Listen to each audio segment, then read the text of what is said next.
Hi dear student, आइए हम लोग देखते हैं 11-12 का फर्स्ट लेक्चर। ठीक है, अभी तक तो वीडियो अपलोड हो रहा था, वो क्लास 10 तक का था। अब हम लोग देखेंगे क्लास 11-12 को भी देखते चलेंगे। ये कुछ बेसिक इन्फॉर्मेशन होगा मैथ से रिलेटेड, इसको 11-12 वाले स्टूडेंट के लिए ये बड़ा ही इम्पोर्टेंट है। ठीक है, तो हम ये जो स्टार्ट किए हैं क्या है, basic concept of mathematics. Basic concept of mathematics में हम लोग कुछ बात को देखेंगे जो मैथ में यूज होगा। ठीक है, एज ए सिंबल के तरह, एज ए डिनोटेड के तरह। ठीक है, तो आइए हम लोग देखते हैं। तो बेसिक कॉन्सेप्ट ऑफ मैथमेटिक्स में हम लोगों को पढ़ना है, क्या पढ़ना है, सम ग्रीक अल्फ़ाबेट एंड नोटेशन के बारे में पढ़ना है। जैसे अंग्रेजी में अल्फ़ाबेट है, उसी प्रकार से ग्रीक में भी कुछ अल्फ़ाबेट होते हैं जो यूज हुआ है मैथ में। तो स्टार्टिंग में जो मैथमेटिशियन सब थे वो कहाँ के थे, ग्रीक के थे। तो इस वजह से ग्रीक का ही लेटर का यूज किया गया है। आइए तो हम लोग देखते हैं। सबसे पहला अल्फ़ाबेट जो है, अल्फ़ाबेट जो है किसे कहते हैं, अल्फ़ा को कहा जाता है। इस सिंबल को हम लोग क्या पढ़ेंगे, अल्फ़ा पढ़ेंगे। क्या पढ़ेंगे, अल्फ़ा पढ़ेंगे। इस सिंबल को हम लोग बीटा पढ़ेंगे और इस सिंबल को हम लोग गामा पढ़ेंगे। क्या, अल्फ़ा बीटा गामा। ये मैट्रिक में क्लास में भी यूज हुआ है, मैट्रिक के भी क्लास में ये वाली बात यूज हुआ है, ये तीनों सिंबल का। आइए एक चौथा देखते हैं हम लोग, क्या है, इस सिंबल को हम लोग डेल्टा के नाम से जानते हैं। ये जो लेटर है, ये जो अल्फ़ाबेट है, इसको हम डेल्टा के नाम से जानते हैं। और इस सिंबल को हम लोग पढ़ते हैं ईटा। क्या पढ़ते हैं, ईटा। आइए इसके बारे में हम लिख लेते हैं, ये क्या होता है, ईटा होता है। क्या होता है, ईटा होता है। और अगला जो सिंबल है ये, इसको हम लोग किस नाम से जानते हैं, फाई के नाम से जानते हैं। किस नाम से जानते हैं, फाई के नाम से जानते हैं। और ये अगला जो सिंबल है इसको हम लोग साई के नाम से जानते हैं। किस नाम से, साई के नाम से जानते हैं। देखते चलिए, अगला जो है ये जीटा है, इसको क्या पढ़ेंगे, इस सिंबल को जीटा। और नेक्स्ट जो है इसको हम पढ़ेंगे एक्जाय। क्या पढ़ेंगे, इस सिंबल को एक्जाय पढ़ेंगे, जीटा और एक्जाय। ठीक, आगे देखते हैं। इस सिंबल को हम लोग पढ़ते हैं क्या, चाय पढ़ते हैं। क्या पढ़ते हैं, चाय पढ़ते हैं। ठीक, अगला जो है ये के तरह जो दिखता है, इसको हम क्या पढ़ते हैं, कप्पा पढ़ते हैं। ठीक, इसको क्या पढ़ते हैं, कप्पा। और क्या है, नेक्स्ट है, ये फिजिक्स में यूज हुआ है, 12th क्लास में यूज हुआ है, जिसको हम लोग टाउ पढ़ते हैं। ठीक है, क्या पढ़ते हैं, टाउ पढ़ते हैं। अगला है ओमिक्रॉन। क्या पढ़ते हैं, ओमिक्रॉन। नेक्स्ट है ओमेगा के नाम से इसको जानते हैं। एंगुलर वेलोसिटी को डिनोट किया जाता है किससे, ओमेगा से डिनोट किया जाता है। फिर ये इसको पढ़ते हैं कैपिटल ओमेगा। ओम्स लॉ में 10th क्लास में यूज होता है कैपिटल ओमेगा का, जिसको हम लोग ओम कहते हैं। ठीक है, नेक्स्ट हम लोग पढ़ते हैं पाई, जो हम लोग एरिया ऑफ सर्किल में यूज हुआ है, पाई आर स्क्वायर। नेक्स्ट हम लोग पढ़ते हैं कैपिटल पाई। ये क्या है, कैपिटल पाई होते हैं। अगला जो है इसको हम लोग जानते हैं किस नाम से, सिग्मा के नाम से जानते हैं। किस नाम से जानते हैं, सिग्मा के नाम से जानते हैं। नेक्स्ट जो है इसको कैपिटल सिग्मा कहा जाता है। ये आप लोगों का क्लास 10th में कौन सा चैप्टर में यूज हुआ होगा, स्टैटिक्स में, सांख्यिकी चैप्टर में यूज हुआ है। Sigma F x by sigma F होता है।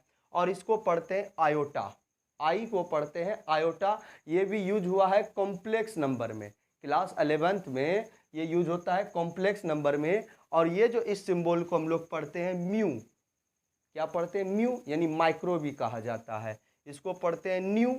ठीक है, न्यू पढ़ते हैं, नैनो कहा जाता है इस सिंबल को। ठीक है, और ये वाला सिंबल को याद रखना, इसको कहा जाता है रो।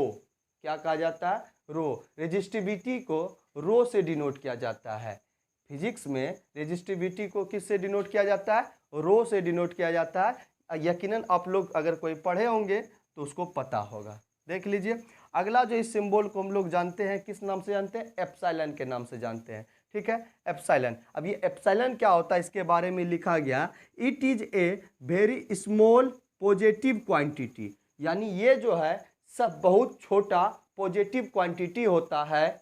फिर आगे लिखा, which depend upon our choice, जो हमारे ऊपर क्या करता है, डिपेंड करता है। जितना छोटा से छोटा हम लोग क्या कर सकते हैं, इसको मान सकते हैं, उसी को हम लोग एप्सिलॉन कहते हैं। फॉर एग्जांपल आप देखिए 7 में एप्सिलॉन घटाया गया तो उसका वैल्यू लगभग कितना आ गया 6.99999, यानी कितना छोटा नंबर इसमें क्या हुआ, सब्ट्रैक्ट किया गया है किसमें 7 में, वो जो छोटा नंबर घटाया गया उसी को हम लोग क्या कहें एप्सिलॉन कहें। अगला जो है 7 प्लस एप्सिलॉन है, 7 प्लस एप्सिलॉन है, तो इसको देखो तो इसका रिजल्ट क्या आया 7.0000001, यानी कितना स्मॉलेस्ट नंबर इसमें जोड़ा गया है। देखिए तो एप्सिलॉन क्या होता है, ये सबसे छोटा वेरी स्मॉल क्वांटिटी होता है जो हमारे ऊपर क्या करता है, डिपेंड करता है चूज करने पे। आइए नेक्स्ट अब हम लोग पढ़ते हैं नोटेशन के बारे में पढ़ते हैं। यहाँ तक जो था क्या था, ये क्या था, ग्रीक लेटर था, अल्फ़ाबेट था, जो भी था। अब नेक्स्ट हम लोग देखते हैं नोटेशन। इस सिंबल के बारे में हम लोग पढ़ेंगे। इस सिंबल को अगर सी बना के इसको कट कर दिया जाए तो इसको हम लोग पढ़ते हैं क्या, बिलोंग्स टू। बिलोंग्स टू का मतलब क्या होता है, आप कहाँ से कहाँ रहते हैं या किस एरिया से बिलोंग करते। बिलोंग टू का मतलब होता है उसके अंदर रहने वाले, ठीक है, उसके अंदर रहने वाले। जैसे हम लोग क्या कहाँ से बिलोंग करते हैं, बिहार से बिलोंग करते हैं, अगर कोई भी कह सकता है कि हम झारखंड से बिलोंग करते हैं, या हम लोग अदर कंट्री लेवल पे बात करें तो हम लोग कहाँ से बिलोंग करते हैं, इंडिया से बिलोंग करते हैं। ठीक, नेक्स्ट अगर ये बिलोंग टू का साइन बना के कट कर दें इसका मतलब हुआ डज नॉट बिलोंग टू। जैसे हम लोग बिलोंग कहाँ से नहीं करते, जैसे हम कह सकते हैं कि हम लोग नेपाल से बिलोंग नहीं करते हैं, बात समझना। और ये इस सिंबल को हम लोग कहते हैं फॉर ऑल। फॉर ऑल मतलब सभी के लिए, फॉर ऑल मतलब सभी के लिए इस सिंबल को। और ये जो सिंबल है इस सिंबल का क्या होता है यूज, देयर एग्जिस्ट, इसको पढ़ा जाता है। इसका मीनिंग क्या होता है, देयर एग्जिस्ट मतलब सही है। और जब ये देयर एग्जिस्ट का सिंबल बना के कट कर दिया जाए तो इसको हम लोग पढ़ते हैं डज नॉट देयर एग्जिट। क्या पढ़ते हैं, डज नॉट देयर एग्जिट। आगे देखिए इस सिंबल को पढ़ेंगे हम लोग सच डेट। ये भी सच डेट का सिंबल है, ये भी सच डेट का सिंबल है। तो सच डेट के कितने सिंबल है, 3, याद रखना है। और इस सिंबल को पढ़ते हैं आई और ई दे देते हैं डॉट लगा के, इसको हम क्या पढ़ते हैं, डेट इज पढ़ते हैं। क्या पढ़ते हैं, डेट इज। और ई जी को क्या पढ़ते हैं, एग्जाम्पल ग्रेटिया। क्या पढ़ते हैं, एग्जाम्पल ग्रेटिया। और उसके बाद ये है पॉजिटिव का ये सिंबल है, पॉजिटिव। पॉजिटिव को 2 तरह से दिखाया गया, प्लस भी या प्लस आई भी ई। और निगेटिव को किस प्रकार से दिखाया गया, माइनस भी और माइनस आई भी। तो इसको निगेटिव कहते हैं। और इस सिंबल को हम लोग पढ़ते हैं इम्प्लाइज डेट, इम्प्लाइज डेट। फिर नेक्स्ट जो है इसको हम लोग पढ़ते हैं इम्प्लाइज्ड बाय, ठीक है, इम्प्लाइज्ड बाय। और आई एफ एफ, एफ ऐसा ही बनाना है, ठीक है। मैथ में एफ ऐसे ही यूज होता है फंक्शन के लिए।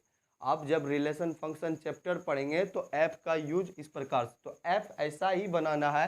तो आई एफ एफ का मतलब होता है if and only if, if and only if, ठीक है। और ये जो है क्या लिखा है, शॉर्ट में इसको लिखा गया है जैसे NASC, इसका मतलब हुआ necessary and sufficient condition, necessary and sufficient condition. ये कंट्राडिक्शन वाले प्रॉब्लम को सोल्व करने के लिए होता है। कंट्राडिक्शन वाला जो प्रॉब्लम होता है उसको सोल्व करने के लिए हम लोग किसका यूज करते हैं, NASC का, जिसको हम लोग पढ़ते हैं नेसेसरी एंड सफिशिएंट कंडीशन। फिर उसके बाद नेक्स्ट है NBD या NHD। NHD इसको पढ़ते हैं नेबरहुड, मतलब पड़ोसी यानी आसपास, समझ में आया। तो ये यूज किया जाएगा, ठीक। और उसके बाद ये जो एक्सक्लेमेशन का साइन है या एल के शेप में है, इसको पढ़ते हैं हम लोग फैक्टोरियल। याद रखना इसको क्या पढ़ते हैं, फैक्टोरियल, ठीक है। अब ये देख लेते हैं फैक्टोरियल क्या होता है, समझने की कोशिश करते हैं। आइए यहाँ तक आप लोगों को समझ में आ चुका होगा, तो आगे हम लोग देख लेते हैं।